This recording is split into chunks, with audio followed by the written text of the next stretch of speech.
Não interessa a idade que você tem, hoje é o primeiro dia do resto da sua vida. Você não tem 15 anos, você não tem 18 anos, você não tem 40 anos, você não tem 60 anos. A única idade que você tem é hoje. Ontem não volta, amanhã você não sabe se vem.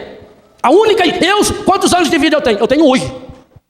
Por isso que eu também não celebro aniversário, é por isso. Porque meu aniversário é hoje, agora. Agora eu tô fazendo aniversário agora, porque eu estou vivo agora. Quantos anos você tem? Hoje. Você não tem ontem, ontem volta? Desapega-se do ontem. Joga o ontem fora. E você não tem amanhã. Você não sabe se ele vem. Você tem hoje. Hoje ainda é muito para você ter, você tem agora. Então a decisão que você toma de transformar o seu desejo. Você tem um desejo imenso aí dentro de usar drogas. Louvado seja Deus por esse desejo. Na verdade esse desejo não é de droga. Na verdade você quer, o seu grande desejo é perder-se em Deus. É fazer uma viagem sem volta em Deus. E não te ensinar isso ainda. Quem de nós não experimenta de vez em quando estar para baixo? E aí vem aquela sensação de estar culpando as pessoas. Por que eu estou triste? Por que eu fico nervoso? Por que eu fico cabisbaixo? A gente encontra justificativas. Porque fulano fez isso para mim. Porque fulano falou isso a meu respeito. Mas não é por isso que a gente fica triste. O próprio Deus está dizendo para Caim que o segredo, a raiz desse abatimento, desse desânimo, dessa depressão, dessa angústia tem nome. O desejo que não foi dominado. O pecado entra em nossa vida em primeiro lugar como um desejo. É uma inclinação do nosso coração. E aí vem uma coisa muito importante. Nenhum de nós aqui está e nem estará imune a esses desejos. Deus não tira os nossos desejos. Mas nem se eu pedir, pode implorar, pode plantar bananeira no espírito. Mas então para que rezar? Para a gente aprender a canalizar os desejos. Mas então os desejos não são errados? Não. E por que os desejos podem se tornar pecado então? Porque o encardido vai na essência da nossa vida. Ele quer ir lá no cerne da nossa vida. Mas como ele não pode, porque isso é um dogma da nossa fé, que no cerne da nossa vida está Deus, que o ser humano é imagem e semelhança de Deus, por mais estrupiado que ele fica, ele é imagem e semelhança de Deus. O encardido consegue então trabalhar com o meu desejo, canalizando-o para áreas erradas. São desejos bons. Mas Padre Léo, então vamos tomar como exemplo o desejo sexual que nós falávamos. E que São Paulo disse muito claro para nós, antes de dizer que tudo é permitido e nem tudo convém, que um dos grandes obstáculos para se chegar no céu é a sexualidade. Lá ele citava o adultério, a libertinagem, a devassidão e a sodomia. Portanto, envolvendo todas as áreas possíveis de pecados sexuais. E é interessante que esse é o único pecado que aparece em todas as listas de pecados na Bíblia, que são obstáculos para se chegar no céu. Quer dizer que o desejo sexual não é pecado? Claro que não. Quem colocou o desejo sexual em nós? Vamos voltar ao que eu falava hoje de manhã? A sexualidade humana é o carimbo, a marca registrada de Deus. O meu corpo pertence ao Espírito Santo. É o instrumento do Espírito Santo para dominar a natureza, para dominar o pecado. E não o contrário. Pelo pecado, o meu corpo passa a ser instrumento da natureza para dominar o espírito. Esse desejo quem colocou em nós? Deus. E o que significa esse desejo sexual? Não é só no sentido de procriação. Porque eu como padre, por exemplo, que não tenho filho gerado na minha carne, para onde vai ser canalizado o desejo sexual? O desejo da vida? Para o ministério? Para a vida plena que você pode gerar, não só na carne, mas também no espírito. O desejo sexual, na verdade, ele é o grande desejo de vida que Deus colocou em nós. Portanto, nada nem ninguém vai tirar. Ah, e um detalhe muito importante que a Bíblia faz questão de deixar isso muito antes de Freud e de qualquer psicólogo, psicanalista pensar. Esse desejo, ele permanece no ser humano desde que nasce, até alguns minutos depois da morte. Dizem que a tentação, ela morre de fato 4 horas e 15 depois da morte. Não se sabe com precisão ainda se é 4 horas e 15, 4 horas e 20, algumas dúvidas. A Bíblia deixa isso claro. Mas por outro lado ela pensou, mas eu não posso cometer o pecado. Ah, que coisa fabulosa. Ah, como nós precisamos ter mais Susana dentro de você, menino, e dentro de nós, rapazes.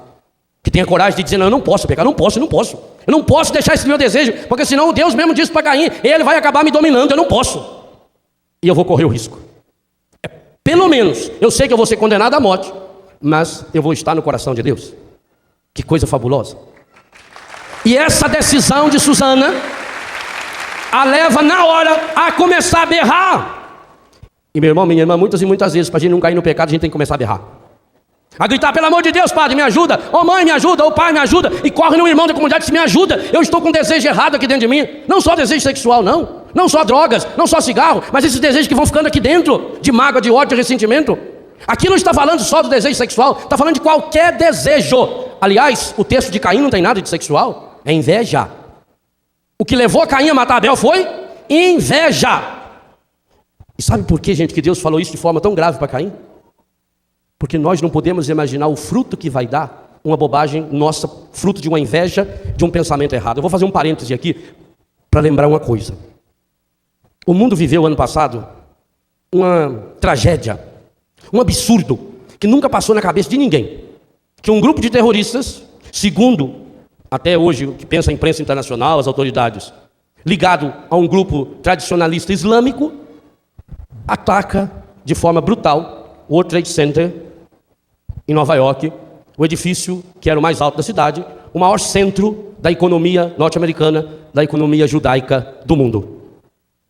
Qual é a causa? Onde que começou isso? Onde que começou o 11 de setembro de 2001? Leia na sua Bíblia que você vai encontrar. No trauma, na raiva de uma mulher. Quando o anjo disse para Abraão que ele ia ser pai, e Abraão não acreditou, Sara também não acreditou. Ela já era velha.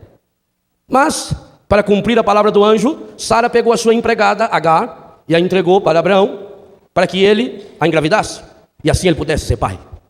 E Agar obedeceu, ela era empregada, ela era uma escrava, e isso era um costume normal. Aliás, a mulher que dava a sua escrava, o filho era como se fosse dela.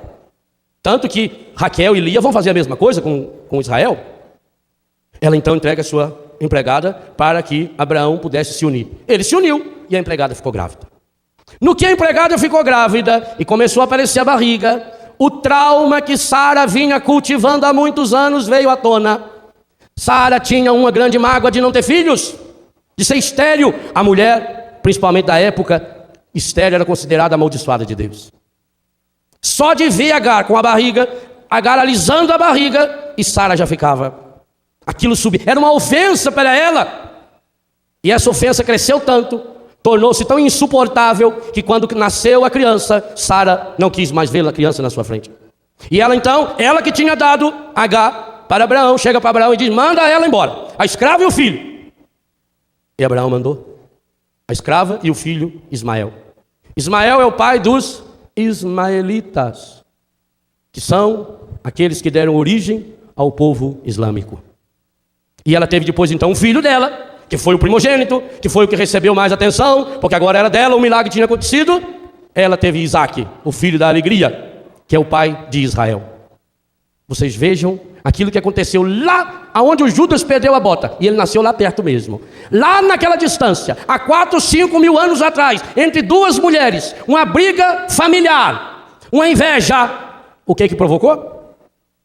A morte de tantas pessoas em Nova York, a morte de tantas pessoas no Afeganistão, a morte de tantas pessoas na Terra Santa hoje, aonde está a origem desse conflito. Povos irmãos, filhos de Abraão, por que eles estão brigando por Jerusalém? Porque Jerusalém é a capital da fé cristã, da fé islâmica e da fé judaica. Eles estão afirmando, nós somos filhos de Abraão, mas não entendem por quê. Porque Sara não resolveu um problema interior, e Sara já era de idade avançada. Portanto, segue a mesma lógica que nós estamos refletindo com o desejo que não é trabalhado de forma correta. O desejo de ser mãe era um desejo lindo e maravilhoso, mas não como ela tinha transformado. Pela inveja, a atitude de Agar torna-se uma ameaça para ela. E aquele ódio que cresceu no coração dela transformou na desgraça que o mundo assistiu. Mas eu aproveito o parênteses para dizer o seguinte também. Se você tiver a coragem de viver o desejo do seu coração, todo ele para Deus, você também pode se tornar uma semente de Deus para o mundo. Você tem a grande escolha, a grande liberdade que nós temos é essa. Eu quero ser uma semente de Deus para o mundo, ou eu quero ser uma semente do encardido para o mundo. Escolha. Deuteronômio capítulo 11, Deuteronômio capítulo 30, Eclesiástico capítulo 15. Diante de ti eu ponho a vida e a morte. Escolha. Sara escolheu a morte. Estão colhendo até hoje. E vamos colher muitos frutos ainda dessa morte. no dia 24 de janeiro desse ano, João Paulo II, com mais de 200 pessoas, de quase 80 religiões, seitas e grupos religiosos do mundo, estavam reunidos na cidadezinha pequena e maravilhosa de Assis. E por que estavam lá? Porque há 800 anos atrás, um jovem, como tantos de vocês, acreditou que podia ser instrumento de paz para o mundo. E meninas, claras e lindas, como tantas de vocês, sonharam o sonho de Francisco e tiveram a coragem de acreditar que era possível ser semente de paz. Em Assis, a cidade alta e a cidade baixa. Lá embaixo está Assis, a cidadezinha, e aqui é a parte alta da cidade, uma pirambeira. É imenso aquilo. Aquela pirambeira era um precipício de pedra. Quando os criminosos eram condenados pela justiça italiana à morte, a justiça então mandava jogar naquele precipício de pedra os condenados à morte. Aquele lugar era chamado o buraco do inferno, porque ali eram jogados os criminosos. Francisco nunca aceitou aquilo. Francisco tinha uma revolta santa interior. E mas não adiantava, o que ele ia falar? O que adiantava aquele pobrezinho de Assis falar contra isso? Não adiantava nada. Mas ele nunca aceitou aquilo, ele queria ser instrumento de paz. Poucos dias antes de morrer, com 44 anos, Francisco fez com que os irmãos lhe prestassem um juramento. Talvez até eles prestaram esse juramento a ele, porque pensavam que ele ia demorar muito para morrer, ele era muito novo para morrer. E prestaram o juramento que quando Francisco morresse, Francisco queria ser sepultado no buraco do inferno. Porque dizia ele, se há alguma pessoa no mundo que mereça ser jogada nesse precipício chamado buraco do inferno, esse pecador sou eu. E os irmãos juraram. E logo em seguida ele morreu. E aí, tinham que cumprir. Então os irmãos foram lá naquele precipício, cavaram 6 metros dentro da rocha. Cavaram com pedra, com ferro, furaram a pedra. Fizeram uma urna, um caixão de pedra, colocaram o corpo fraquinho de Francisco ali dentro e colocaram lá a 6 metros. E depois socaram pedra em cima, para que aquele precipício ninguém pudesse ir lá roubar o corpo dele. No dia seguinte, o Papa mandou um legado dele de Roma a Assis, com uma missão pontifícia. Em nome do Papa, ele foi comprar aquele terreno onde estava sepultado Francisco de Assis, no dia seguinte à morte. O buraco do inferno, no dia seguinte à morte de Francisco de Assis, transformou-se na semente de céu. Semente de céu que está dando fruto 800 anos depois. Entende o que é o desejo? Entende os 2 exemplos que eu estou dando de 2 fatos recentes? Aliás, um está ligado ao outro, porque o Papa convocou essa reunião de paz exatamente para ser a palavra oficial da igreja contra essa barbaridade que o mundo está vivendo. Então, aquilo que você decidir hoje aqui, nesse acampamento, pode ser semente de uma nova geração. De uma nova geração para Deus. Diz muitas e muitas vezes, depois de um dia inteiro atendendo meus filhos e minhas filhas lá em casa, eu vou, tarde da noite, de madrugada, na capela, ou no genuflexório que eu tenho no meu quarto, eu vou rezar. E aí muitas vezes eu retomo o meu dia, onde eu passei o dia inteiro atendendo meninos, conversando com as meninas, escutando a história deles. Muitas e muitas vezes, ao rever essa história, eu peço, Senhor Jesus, eu quero te pedir uma grande graça. Eu queria ter no meu coração um desejo tão grande do teu amor, como esses meninos tiveram de droga. Eu queria ter. Quantas e quantas vezes eu já pedi para Jesus, eu quero ter tanta vontade, eu quero ter tanto desejo de Deus, igualzinho esse desejo que leva um filho a sair de madrugada, a correr risco, a enfrentar ruas, avenidas escuras, perigosíssimas, a subir um morro para buscar droga. Eu queria ter esse desejo de Deus como eles têm de droga. Ora, se você tem esse desejo de droga, o tempo todo você está pensando em droga, não mexa no seu desejo. Mexa na meta, no objetivo do seu desejo. Na verdade não é droga. Você tem um desejo de Deus, então canaliza para Deus, vai atrás de Deus. Não injete mais cocaína, injete Jesus Cristo, não tem outro jeito. É desejo.